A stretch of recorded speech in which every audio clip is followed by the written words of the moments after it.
to deter basically Navi from drinking out of the toilet. Right. You know, it's just good to have options that way they can still get the water that they need so they don't get sick. Okay. Because cats are stupid and picky and neurotic, and it's all about pleasing them so that you don't have to spend hundreds of dollars to make them not sick. That they do to themselves. Right. Like, you do this to yourself. Now, it could be the type of cat too, but a question I have is there a recommended brand of food that you feed your cats or that you recommend? Like, is there a brand that you find the best? I mean, everyone has their own opinion about food. I kind of just stick with the old standard, Purina. A lot of people think Purina is garbage. Just, I don't know. Because, like, nowadays people are like, oh, animals need to be, like, grain-free, and, you know, they need to have, like, super high quality, like, raw diets. Mm-hmm. And, like, so they're going after all these, food companies like, Blue Buffalo, and, they're holding those up to, like, really, really high standards. Yeah, I was going to say, I've been trying to find Blue Buffalo stuff, but I don't think... Mm-hmm. I feel like Walmart would carry it, but they don't. Yeah, you gotta go to, like a PetSmart, something like that. I feed Purina, but I also trust them because they do, like, food trials, and they do a lot of, like, scientific testing on their food, and all, like, the ingredients that go into it. Like, I don't know, like, there's, like, a science behind it, and you have to make sure they're getting all the proper chemicals and nutrients that they need in order for their body to function properly. And I think a lot of these, like, new food companies, they don't do that stuff. Mm-hmm. So, but I know, like, Purina does it. I know Royal Canin does it. Hills does it.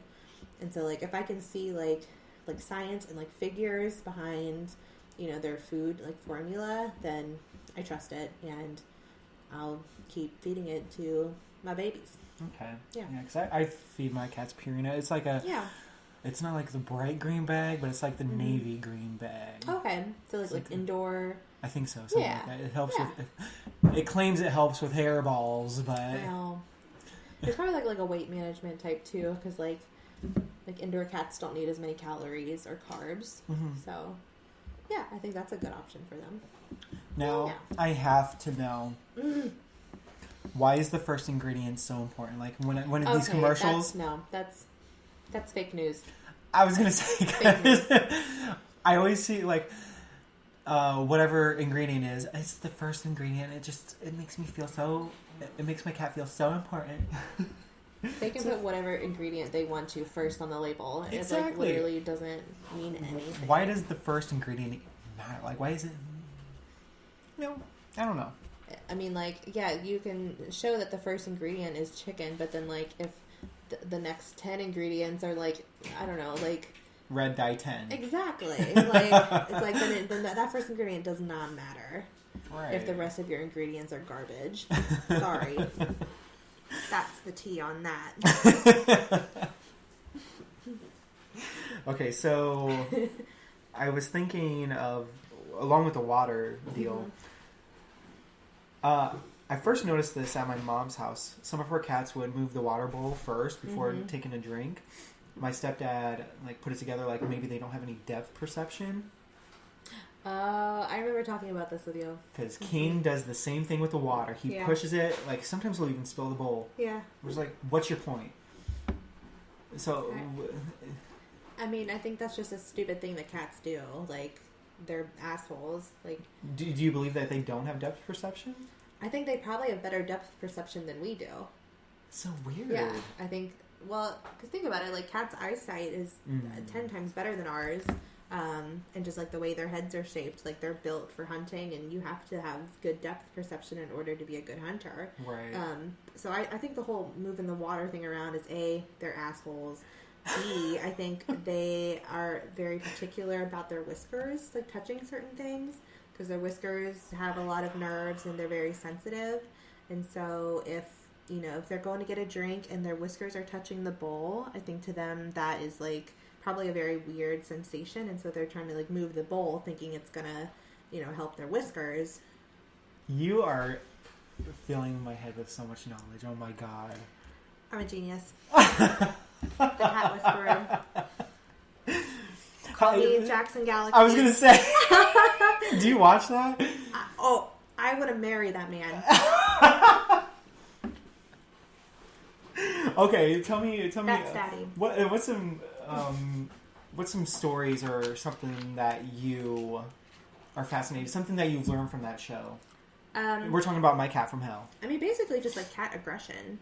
You know, like I feel like owners create environments that are just not conducive to their animals being happy, right. Whether or not it's like stress in the home or just like the way certain, you know, like furniture is organized. Like it just, you have to like, I think the main thing I've learned from him is you have to create a environment that is conducive to happiness and stress-free. Okay. Because they're picky. They're picky, and again, they can be assholes, but like it starts with you. Mm-hmm. It starts with you. So, Fontella has anxiety. So does Abra. Okay. Mm-hmm. Now, Fontella was the first cat I brought into the house, so she believes that is her domain. Mm-hmm. That is her queendom. Mm-hmm. So when I brought Nugget in, I noticed that Fontella started ripping out her fur. Mm-hmm. And when I took her to the vet had told me that she has anxiety due to us not preparing her to have a quote-unquote roommate. Yeah. That can always happen, too. No, I know that anytime you have any change in the house, that can induce anxiety and stress. It doesn't just have to be like, you know, like another cat. It could be like a fucking plant. I brought a plant into the house. Oh my god. And Abra was like, what the hell is that? And so I had to get rid of the plant. So. Oh my god. So yeah, again, cats are fucking weird. I also believe that... What was I going to say? Talking about anxiety. Fontella. Mm-hmm. Something about Fontella. She's a big cat, and mm-hmm. the apartment that we live in is kind of, I want to say, too small for her. Mm-hmm. Like, I know, like, if you have, like, a big German Shepherd in my size of apartment, mm-hmm. it's not going to work out. No. Well, so this is kind of like my personal thoughts on this. I've never heard anyone else, like, give this reasoning, but, like, to me, you should have the number of cats in your house should match the number of rooms in your house. That way, if need be, they can have their own room to go in. So like in my old apartment, I had my living room, you know, there was one bedroom. I had a living room and I had my bedroom. Okay. That way they could each go into their own spaces, you know, and they can interchange however they want, but like they had their own domain to be in. So like right now, you have the 4 cats basically in like one big room. And so I think that could be causing some of Fontella's anxiety. You lived in the 2-bedroom though with Fontella and Nugget? Yeah. Which, did you let them in your bedroom then? Absolutely not. See, that is where we are fundamentally different. Now, see, I just don't want them to be messing with stuff and like knocking stuff off shelves and like misplacing something that I may need. That's my thing about it. All right. I'll have to like this. I'm taking notes in my head right now. Mm-hmm. I'm going to have to bring this or put this all into wherever I move next. Because I mean, yeah, it makes sense. The things you do for them now will impact their overall health. In turn, will impact the number of years that you have to spend with them. So it's good to do everything you can for them right now. That way you can enjoy their friendship and their company for a very long time. Another reason why I kept them out of the bedroom was because every time I would sleep... Oh, okay. I was gonna... Go ahead. Especially when Fontella was a kitten, I mean... Mm-hmm. Oh, well, kittens are so annoying. I would let her in the room while I was sleeping. Mm-hmm. My feet would move under the sheets. Nope. I know exactly. Well, and also you gotta kick them out too when certain things are going on in the bedroom. Like, I'm not saying let them in all the time. Yeah. Because they do some creepy stuff. Oh my god, my nose is very sensitive when I'm sleeping. Mm-hmm. Her whiskers would tickle my nose. Like I'll be sleeping on the couch. I love that. Oh, I love it. Like touch my nose when I'm asleep, and I'll just yeah. I love having the cats in bed though. I got Navi up by my face. She's purring and she's soft and warm, and then Abra, by my feet. And I don't know. I like having them there. It's comforting for me. But I get you. I mean, you don't want to be covered in cats in bed. Like I get it. I love it. But I definitely understand why you or other people would not. I get it. Yeah, now, I'll be sleeping out on the couch sometimes, and, like, I'm okay with her, like, rubbing her nose up against my nose. Mm-hmm. But the moment a whisker, something ticklish like that, touches my nose, get off of me. Oh. Oh, I love it. Something else, I think before we move on, something that, a trouble or problem that I face. Scratching furniture. I've heard of salsa being spread on the corners of the furniture. Salsa?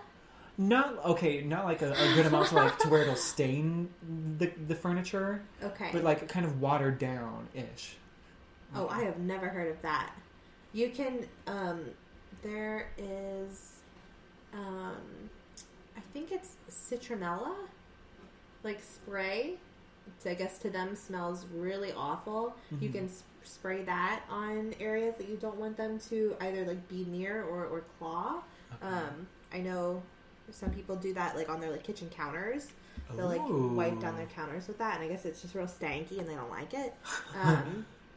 But I feel like I've had my best luck keeping cats from clawing things is just using a spray bottle. Yeah. Like correct it when you see it. Obviously, you're not around all the time to see it. But also, I don't know. Like to me, it's like just be prepared to have your shit scratched up. Yeah. I mean, don't buy anything super fancy and nice. Like right. I was looking on Amazon. Mm-hmm. I found some of those furniture corner plastic things. Yeah. Well, those are good options too. Like give them like lots of other options to scratch, like scratchers, all over, so that they'll want to scratch those instead of your furniture. Yeah. But like, I'm trying to think of like how to put those on without damaging the furniture as well. Yeah. But I don't know how that'll work. Like that sticky plastic stuff that I'm just thinking about this. Like, it's like a sheet and it's kind of like tape, but it's like only one side is sticky. Like, you could probably put that on the corners of furniture and so the paws will get stuck. No, you put the sticky side on the furniture, and then the rest of it is just kind of sleek. Because they probably wouldn't want to scratch that because it's like a slippery surface. Yeah. So like they probably wouldn't want that. But okay, I know I said one more thing, but one more thing. I heard on a TV show. I think I was watching Pet or Animal Planet one time. The narrator said something about cats being colorblind, but only being able to see the colors blue and yellow. Yeah. Is that correct? Yeah. So they're not colorblind like we think. Like dogs. I think dogs see in like shades of like brown and like tan. But yeah, like sepia. Yeah. Okay. And yeah, I think I read that too about cats. They can see yellow and blue, and I think like some green. Yeah, because that's like a mixture of blue and yellow. Yeah, but I don't really know much more about that. Now, you're talking about blue. Yeah, because they have this toy. Like if we play around with them, it, like they actually have two of those string toys. Like one end is like hard to like what I play with Abra with. Mm-hmm. Yeah. Both of those toys are blue, and they have a ball with that toy. Mm-hmm. So, like, with them only being able to see blue and yellow... milk rings. We used to lay milk rings all over the place. Yeah. They have... Nugget, I believe, was meant to be born a dog. Mm. She licks you. She wags her tail whenever she gets a lot of pets. Aww. And she plays fetch with those milk rings. And she's a good little cat. I'm blessed to have Nugget.